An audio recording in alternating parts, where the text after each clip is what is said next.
कापेला कुसुम्बाहो कापेला कलशवा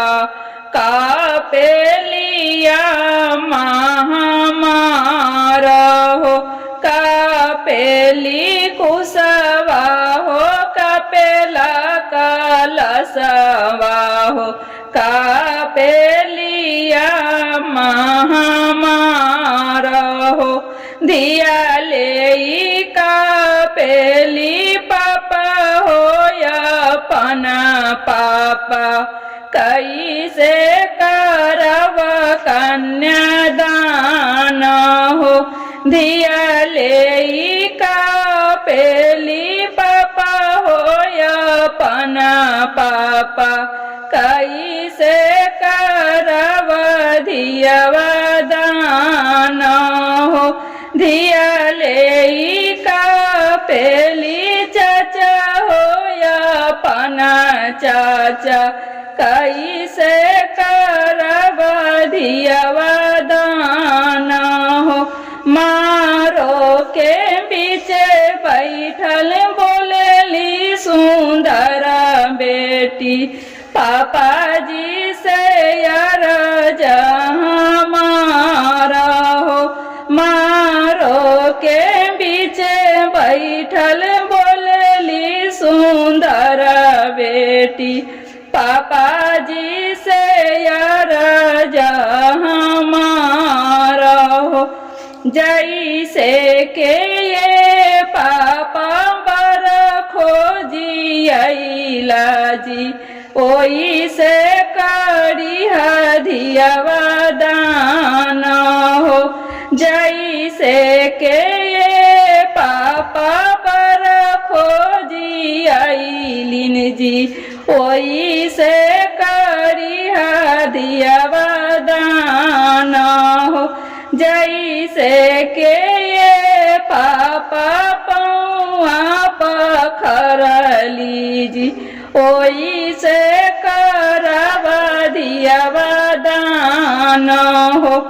जैसे के ये पापा पौआ पखरली जी ओई से करब धियवा दान हो ओई से करब धियवा दान कापेला कुसुम्बा हो कापेला कलशवा कापेली भाभी हमारा हो बहनी ले कापेला भैया हो अपना भैया कैसे के लवा में आराई जी बहनी ले कापेली भैया हो अपना भैया कैसे के तिलक चढ़ाई जी मारो के बिचखार भैले सुंदर बहिनी भैया से यार हमारा हो भैया से यार हमारा हो जैसे के ये भैया तिलक चढ़ैला हो ओई से के लौआ में हराई जी जैसे के ये भैया तिलक चढ़वाला हो ओई से के लौआ में हराई जी जैसे के ये भैया धर बागीरवाला हो ओई से के लौआ में आराई जी कापेला कुसुम्बा हो कापेला कलशवा